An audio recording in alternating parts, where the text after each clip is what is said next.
Why were they arrested as suspects? Why did they Because they had something to do with the his guy death? that fought with him at the show that made him sustain an injury, the guy that called the nurse and the nurse that injected him, it was the injection that led to his death. So because he reacted to it. is it that the injection must have been laced with something? That is what I don't know. Now I don't even know if it is a mistake or the nurse was sent. Now Nigerians, if Prime Boy left on Sunday night and Spending left on that Monday afternoon, why will Wunmi call them suspects and forget them inside the detainment for 4 months? She called them suspects on national TV. Your own husband's friends, childhood friend, oh Prime Boy. And on the 12th, with your encounter with the nurse, the hospital, these two were not even there on the 12th, but you call them suspects.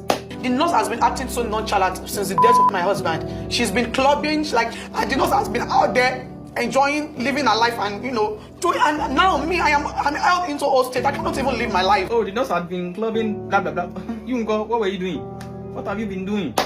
I don't even understand. My husband's personal nurse was not around. Okay. Yes, he was not available. She was not available. So that was why one of his friends called Spending just gave us his own personal. Now, when Wunmi was asked, why didn't you use your husband's personal nurse? She said our own husband's personal nurse was not around, but you preferred a nurse that was in Cotonou. That Spending dropped the number on Monday. Spending was not even around. The nurse now had to come on Tuesday. So throughout that Monday, there's no nurse on your streets. Now, if you go find nurse, now that one wait take Cotonou, now come wait for your own nurse self. No, they around, but they Naija. Now the one we can't take Cotonou, you now wait for come treat your husband. Not even that your husband's nurse was not around, she was just not available throughout. Atale, Ataro, Jokeji. Want to now wait for when the Cotonou nurse come back.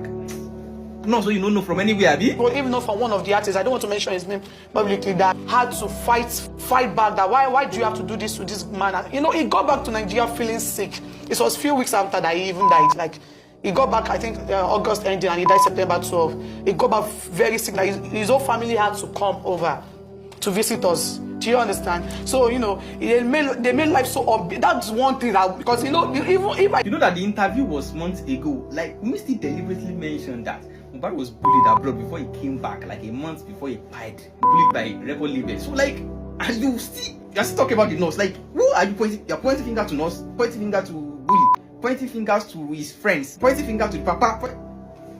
Only you is neutral.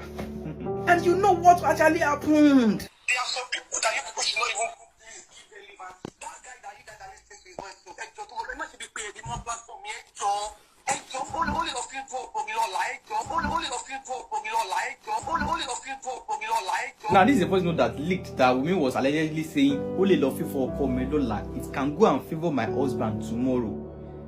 Like, you don't want the investigation to favour your husband or something. I don't know, allegedly. The nurse was with us through the night. And after my father-in-law, like the rest of the family came around, his friends also came around. Like, we even had to get another nurse to come to the house to try to find something to do to his to him, but nothing was done. The nurse was with us throughout. When my father-in-law came to the house, the nurse narrated everything that happened to him. He wanted to get the nurse arrested. But my father said we should allow her to go. Now, Wunmi was saying the nurse was with them throughout the night. The father-in-law came. The father-in-law even said he didn't see the nurse. And that even after they went to the hospital and came back, she called another nurse to come and check Mohbad. Another nurse. Baba Mohbad say he no meet any nurse. VDM, why you no ask these people? Like all these things is supposed to be paying me, and now only VDM get direct and contact with like very dark man supposed to be prepare questionnaire for all these people, like the ones that we corroborate. Don't forget, Adura also contacted Yomi Fabi months ago. He said he want to collect 3 million. They still talk say him phone be hacked.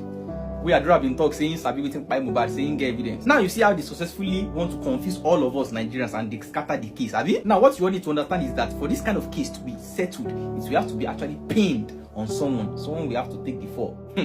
And that nurse now, don't worry, I will be posting the. So now grab the popcorn, click the follow button and follow me through. The auxiliary nurse who gave Mohbad the injection finally gave a testimony of Mohbad's final moments in the coroner's court. Let's read together, guys. From the nurse, on the 11th of September 2023, I was at Cotonou to process my admission. As I was on my way back, I saw Speeding's missed call and I called him back. Then he told me I should come and treat his friend in the house who had a cut. I told him I was just coming back from Cotonou. I later missed his calls because I couldn't pick up. As I got to CMS, a call came in from DJ Bami. He introduced himself that he was from Spending. I couldn't go to the house that day. I got there the next day at about 2:30 p.m. I met a guy in the sitting room carrying Liam, and DJ Bami led me upstairs. On getting to the room Mohbad was, I saw some water on the floor, which DJ Bami mopped. When we moved Mohbad from the room he was sitting, he was to another room. It was only the four of us that were upstairs, me, Mohbad, DJ Bami and Wunmi. As I was giving the first injection, Mohbad asked me the type of injection I wanted to give him, and I told him tetanus injection, paracetamol injection and antibiotics. I first gave him tetanus and paracetamol injection. After I gave him the paracetamol injection, Wunmi said he had ulcer. When I gave him the third injection, he started reacting and saying he wanted to throw up. DJ Bami and Wunmi led him to the bedroom where he threw up. After throwing up, he sat down on the floor and was very weak. Then goosebumps appeared on his body. Wunmi told me that is how he used to react to injection. Then I told her, you should have told me this before. She then said that if they pour water on his head, it will calm down. Wunmi then poured water on him. When I saw the goosebumps, DJ Bami and I quickly went down to rush to the pharmacy so we could get an antidote. We got to the first pharmacy, but they didn't have what we wanted. We then went to another pharmacy. They called DJ Bami from the house that Mohbad was convulsing, and I told them to rush him to the hospital. When DJ Bami and I got to the house, we saw that they were carrying Mohbad out of the house. They carried him like a baby and rushed him to the neighbor's car. Wunmi and I sat in the front while some guys were with him at the back. I don't know those guys. As we were going, we met a terrible traffic that was not moving at all, so we had to transfer him to a bike. I was begging all the drivers in the traffic to give us space so the bike could move Mohbad. A guy was with Mohbad in the bike. As the bike was moving, DJ Bami and I followed the bike to the hospital. The hospital was not far from where we were. When we got to the hospital, the doctor asked me if I gave him a diclofenac, and I said no. I told him the injections I gave him. He then said Mohbad had passed away. They issued a death certificate and gave it to DJ Bami. I never set my eyes on Adura throughout the time I was in the house. It was when we got to the hospital that Adura came to meet us. We went to the second hospital, who also confirmed to us that Mohbad had died. It was Darusha that took us there. The doctor asked me what I gave him and I explained. She told me to get out of her sight. We then took his body back home. When we got back home to the house, they closed the door and restricted people from entering. There was a lot of crowd outside. Throughout the time that I was in the house, till I left, I never set my eyes on Baba Mohbad. What I gave Mohbad was the right medication that would be given to anybody with a cut. The lower part of his hand was very swollen, and I gave him the tetanus injection on the upper hand. Before I got to that house that day, I told DJ Bami to send me the picture of the cut so I would know what to bring to the house. I was about 5 minutes to the house before I got the picture. If they had sent that picture before I left my house, I wouldn't have gone to Mohbad's house because it was just a small cut. I would have told them to take him to a nearby pharmacy. I actually thought I was a qualified auxiliary nurse until Mohbad's case started, and they said I am not. I have an O-level and I trained at the hospital from 2014 to 2017.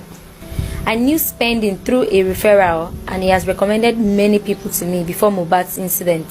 Spending was not in the house when the whole issue happened. I don't know why they waited for me to come from Cotonou. The period from when they called me till I got there was about 22 hours. The time interval from when I treated Mohbad to when they said he was pied was just 2 hours. I asked DJ Bami about the cut before I started treating Mohbad, and he said it was a glass cut and they already removed the glass from his hand the previous day. I will have to stop this video now. So click the follow button now and comment your honest opinion on this. Repost this video. Comment your opinion. Don't forget to follow. Don't miss my next video.